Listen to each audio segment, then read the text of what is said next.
একসময়ের master mind বলা হতো মাহফুজ আলম। জি। তিনি এখন কোথায়? শোনা যাচ্ছে যে তিনি দুইটি টেলিভিশনের খুব দৌড়াদৌড়ি করছেন, দুটি টেলিভিশনের কার্যক্রম নিয়ে। আচ্ছা। তো এটার সত্যতা কতটুকু?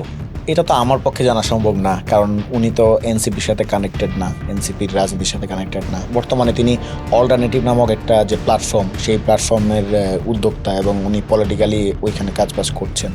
তবে তার বিরুদ্ধে কিন্তু আপনাদের তো একসময়ের হ্যাঁ, সেটা আছে। সেই লড়াই সংগ্রামের স্মৃতি ইতিহাস অনেক প্রগাঢ় বলতে পারেন। আমার সাথেও তার বেশ স্মৃতি।